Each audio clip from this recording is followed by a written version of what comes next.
Kalau yang mutlak teman-teman sekalian, mau nggak mau datang kepada kita. Biarpun kita lagi duduk di rumah, maka rezeki itu akan datang.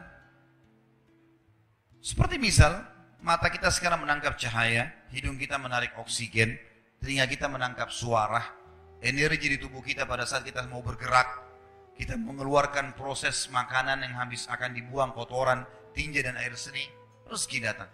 Ada juga rezeki-rezeki yang lain selain daripada itu, seperti misalnya, kita lagi duduk di rumah, tetangga antarin makanan, nggak pernah pesan, nggak pernah apa-apa, tiba-tiba dikasih.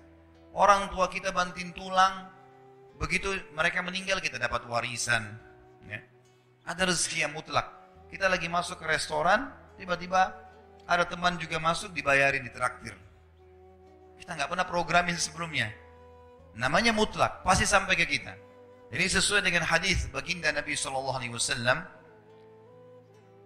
tidak akan meninggal jiwa, tidak akan meninggal orang yang punya nyawa, kecuali akan dilengkapkan semua rezekinya. Ada orang subhanallah pas sudah tua sekali, dapat warisan, tiba-tiba jadi kaya, ada saja. Ada orang bertahun-tahun sakit, sembuh. Di akhir hidupnya, kuasa Allah. Rezekinya pasti sampai kepada dia. Ada hadis yang lain berbunyi, kalau seandainya seseorang di antara kalian, hadis sahih riwayat Imam Ahmad setahu saya, kata Nabi SAW, kalau seandainya seseorang di antara kalian lari dari rezekinya, sebagaimana dia lari dari kematian, maka rezekinya akan datang kepadanya sebagaimana mati akan datang kepadanya. Itu maksudnya adalah mutlak. Sampai kepada kita. Mau nggak mau akan datang rezeki itu. Ada rezeki yang kedua teman-teman, namanya rezeki ikhtiar, berhubungan dengan ikhtiar kita. Jadi rezeki ikhtiar ini memang harus melalui usaha, upaya. Seperti misal ada orang sudah S1, dia kerja jadi dosen di kampus, dapat gaji 5 juta. Dia ingin lebih besar gajinya, dia lanjutin S2, ikhtiar dia bukan? Jadi kalau orang S1 dia mau lanjut S2, tujuannya supaya gajinya di kampus lebih tinggi, ikhtiar dia bukan? Ikhtiar dia. Baik S2 gaji 10 juta, S3 ternyata 15 juta. Dia sekolah lagi S3 supaya gaji di kampus lebih tinggi lagi. Ikhtiar dia. Dia buka satu butik baju, kemudian dia mau kembangkan. Dia buka 5 cabang, 10 cabang. Ikhtiar dia. Dia yang berikhtiar. Dia punya restoran, dia buka 10 cabang restoran. Dia tinggal punya ilmunya saja selesai. Dia bisa kembangkan. Kalau saya sering gambarkan di pengajian saya, masalah rezeki ini adalah seperti pohon. Pohon buah, ada buah yang berjatuhan, ada buah yang bergelantungan. Buah yang berjatuhan ini, itu adalah rezeki mutlak tadi. Artinya kita tidak usah capek-capek upaya, datang sendiri. Ya tadi oksigen yang kita hirup, cahaya ditangkap oleh mata, tadi traktir teman, dapat warisan orang tua dan seterusnya. Ada buah-buahan yang bergelantungan, kita harus punya fasilitas, galaka atau punya tangga untuk naik ke atas, harus ada ikhtiarnya, baru bisa pungut tuh buahnya. Nah ini siapa saja boleh lakukan. Ingat, dalam masalah rezeki, kafir atau beriman sama-sama dikasih sama Allah.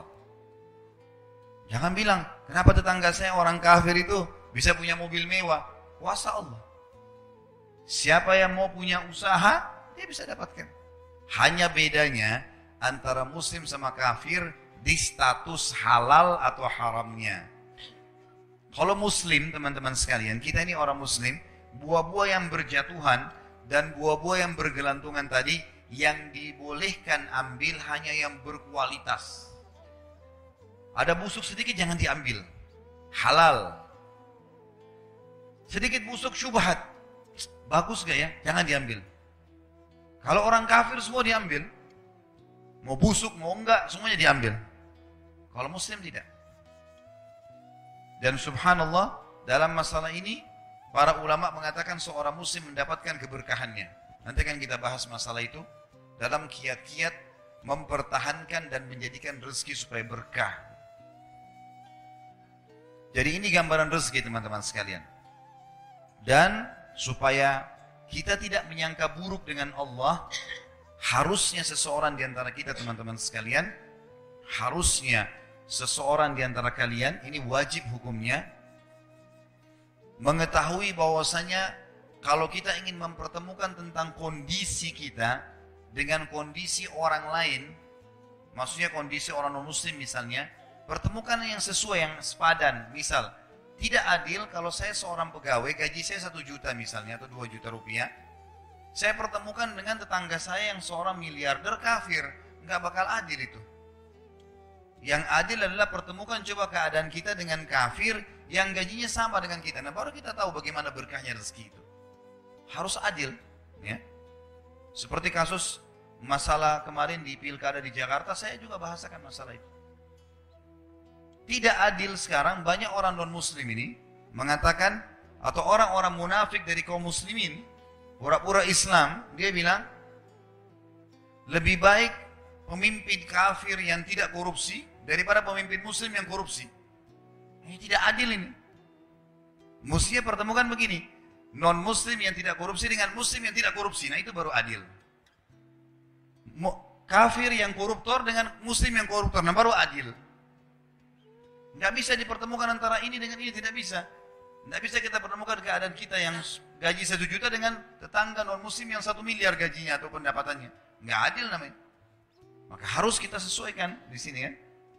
Harus kita sesuaikan supaya